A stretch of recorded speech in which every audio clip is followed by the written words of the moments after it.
கர்த்தரும் ரட்சகருமாகிய இயேசு கிறிஸ்துவின் நாமத்தினாலே பீஸ்ஃபுல் மினிஸ்ட்ரி சார்பாக உங்களை சந்திப்பதில் மிகுந்த மகிழ்ச்சி அடைகிறேன். இன்றைக்கு மன ரம்மியமாய் இருப்பதை குறித்து பார்ப்போமா?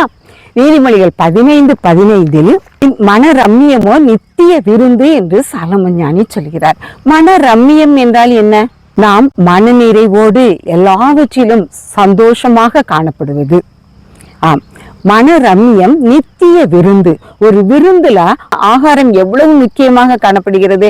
அதுல பல வகையான பதார்த்தங்களோடு பரிமாறப்படும் போது நம்முடைய மனமானது எங்கப்பா நல்லா இருக்கு, இன்னைக்கு ஒரு பிடி பிடிச்சிட வேண்டியதா அப்படின்னு சொல்லி நாம் சந்தோஷப்படுகிறவர்களாக காணப்படுகிறோம். ஆம், மன ரம்மியம் என்பது நம்முடைய மனது போதும் என்று நிறைவு பெறுவதை குறிப்பதாகும். இந்த காரியத்தை குறித்து நம் வேதாகமத்துல பவுல் அப்போஸ்தலனிடம் அநேக காரியங்களை கற்றுக்கொள்ள முடியும். பிலிப்பியர் 4:11 நான் இந்த நிலைமையில் இருந்தாலும் மன ரம்மியமாய் இருக்க கற்றுக்கொண்டேன் என்று பவுல் அப்போஸ்தலன் சொல்கிறார். பிலிப்பியத்தை நீங்க என்னோடு கூட எனக்கு உதவி செஞ்சீங்க சொன்னதோடு மட்டும் இல்லாம நான் தாழ்ந்திருக்கவும் எனக்கு தெரியும், வாழ்ந்திருக்கவும் தெரியும், எந்த நிலைமையில எப்படி இருந்தாலும் மன ரம்மியமா இருக்க கற்றுக்கொண்டேன்னு சொல்றாரு. அதாவது இன்றைய காலகட்டத்துல நாம வாழ்ற இந்த சமுதாயத்துல நம்ம எத்தனையோ விதமான காரியங்களை பார்க்கிறோம்.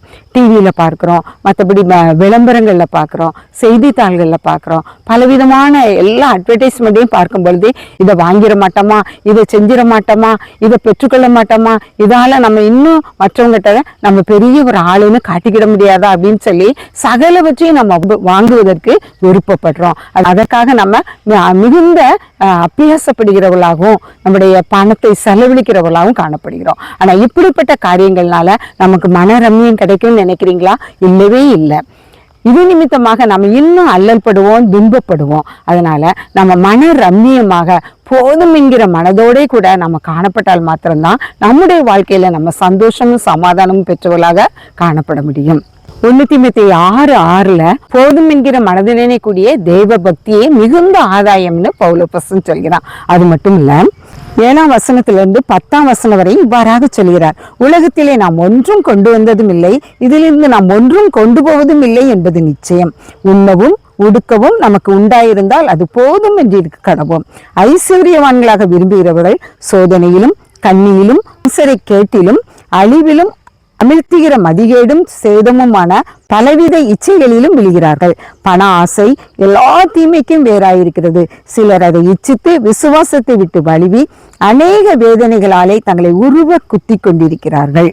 பண ஆசை எல்லா தீமைக்கும் வேறாயிருக்கிறதுனால ஐஸ்வர்யவானாக வேணும்னு எல்லாவற்றையும் வாங்க விரும்புறோம். ஆனா நம்ம அப்படி இருந்தா பண ஆசையினால நம்ம என்ன செய்யப்படும்? சகலத்தையும் அதை வாங்குவோம் இதை வாங்குவோம் சொல்லி கடனுக்குள்ளாக மாட்டிக்கொண்டு நம்ம மீள முடியாம கஷ்டப்படுவோம். அதனால பண ஆசை எல்லா தீமைக்கும் வேறாயிருக்கிறது. ஒருவேளை ஒருத்தங்க பெரிய வீடா கட்டி நல்லா உட்கார்ந்து இருக்கிறத நம்ம பார்த்தோம்னா எனக்கும் அப்படி செஞ்சிட மாட்டானா, அவங்க 4 சொத்துக்களை வாங்கினாங்கன்னா நானும் அப்படி வாங்கிட மாட்டானான்னு சொல்லி நம்ம மேலும் ஆசைப்பட்டு லஞ்சம் வாங்கி மாதிரியான காரியங்களை நம்ம ஈடுபட்டோமேனால் நம்முடைய வாழ்க்கை சிறப்பாக அமையாது.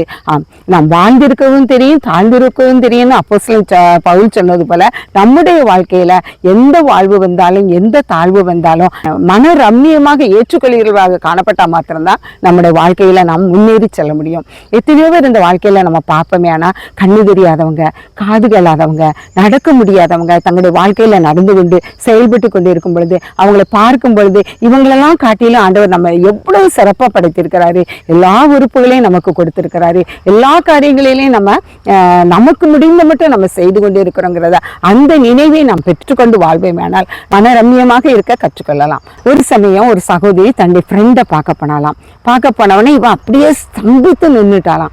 ஏன் இப்படி நிக்கிற, நீ உள்ளவா அப்படின்னு அவ கூப்பிடுறா. உடனே அவா எப்படி இருந்தடா நீ, இப்படி ஆயிப்பனியே, எவ்வளவு ஐஸ்வர்யமா இருந்த, ஆனா இப்படி இருக்கே அப்படின்னு கேட்கும்போது அவ சொன்னாலாம், எனக்கு ஆண்டவர் கொடுத்த வாழ்க்கையில நான் ரொம்ப சந்தோஷமா இருக்கேன்.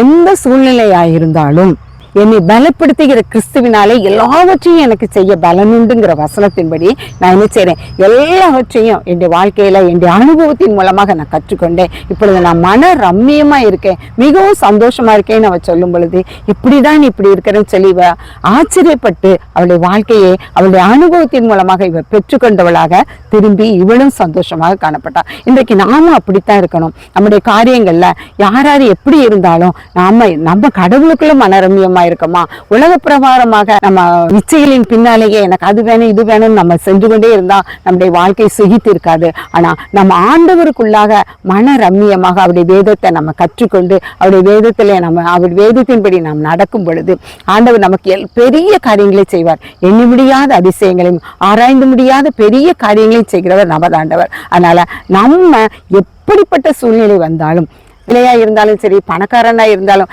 எல்லாருக்கும் ஒரு ஜான் வயிறு தான். அந்த வயிற்றுக்கு போதுமானதாக நம்ம உழைத்து நம்ம வாழ்ந்தா நம்ம எப்பொழுதும் சுகித்திருக்க முடியும். ஆகாயத்து பட்சிகளை கவனித்து பாருங்கள், அவைகள் விதைக்கிறதும் இல்லை அறுக்கிறதும் இல்லை, ஆனாலும் அவைகளை பரமபிதா போஷிக்கிறவராக காணப்படுவது போல நம்மையும் நம்முடைய காரியங்கள்ல எல்லாவற்றிலும் ஆண்டவர் போஷித்து நம்மை திருப்தியாக வாழ கிருபை செய்வார். வில்லியம் கேரி என்ற ஒரு மனிதரை நம்ம எல்லாருக்கும் நல்லா தெரியும். 40 மொழிகளில் வேதாகமத்தை அவர் மொழிபெயர்த்தவர். அவரை பார்த்து ஒரு மனுஷன் கேட்டான், நீ செருப்பு தைக்கிறவன் தானே அப்படின்னு கேட்டானோ.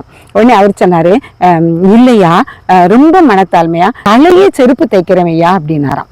தன்னுடைய அவ்வளவு முன்னேற்றத்தின் மத்தியிலும் அவர் தன்னை தாழ்த்தி அந்த நிலைமையிலும், அதாவது வாழ்ந்திருக்கவும் தெரியும் தாழ்ந்திருக்கவும் தெரியுங்கிறதுல அவர் எப்படிப்பட்ட கேள்வியை அவன் கேட்டாலும் அவர் அந்த இடத்துல அவர் பதில் சொல்லுகிறவராக, அவர் சந்தோஷமாக கர்த்தருக்குள்ள மகிழ்ச்சி அடைந்தவராக மன ரம்மியமாக காணப்பட்டார். இன்னைக்கு நாம் எப்படிப்பட்ட சூழ்நிலையில் காணப்படுகிறோம் என்று சற்று யோசித்து பார்ப்போம்.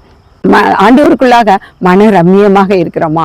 ஆண்டவருக்குள்ளாக நம்ம இருக்கும்போது ஆண்டவர் நமக்கு உலக பிரகாரமும் ஆசீர்வாதத்தை தருவார். ஆண்டவர் தாமே இந்த வார்த்தைகளை ஆசீர்வதிப்பாராக. ஜெபம். பவுலப்போஸ்தலன் மூலமாக ராஜா வாழ்ந்திருக்கவும் தெரியும் தாழ்ந்திருக்கவும் தெரியும் சொல்லி அவன் எத்தனை ராஜா மூக்குள்ளாக பலப்படுத்தப்பட்டவனாக காணப்பட்டான். அதுபோல நாங்களும் கூட சுவாமி எங்களுடைய வாழ்க்கையில ராஜா குறைச்சலா இருந்தாலும் நிறைவாக இருந்தாலும் சுவாமி எல்லாவற்றையும் நீர் எங்களுக்கு அனுக்கிரகம் பண்ணி தருகிற தகப்பன் என்பதை நாங்கள் அறிந்து கொள்ளாக அப்பா உமக்குள்ளாக நாங்கள் மகிழ்ந்து கழிவுற எங்களுடைய வாழ்க்கையில நாங்கள் சிறப்பாக நடக்க எங்களுக்கு உதவி செய்யும்பா. உங்களுடைய மெல்லிய சத்தத்தை உணர்ந்து கொண்டு இந்த நெந்து நாட்களில் நாங்கள் எங்களை ஆராய்ந்து பார்த்து நடக்க எங்கள் ஒவ்வொருவருக்கும் நீர் அனுக்கிரகம் பண்ணும். எங்களை தாழ்த்தி உடைய கரத்துல ஒப்பு கொடுக்கிறோம். நீர் பொறுப்படுத்திக்கொள்ளும் வழி நடத்தும். இயேசுவின் மூலம் ஜெபங்களும் நல்ல பிதாவே. ஆமேன் ஆமேன்.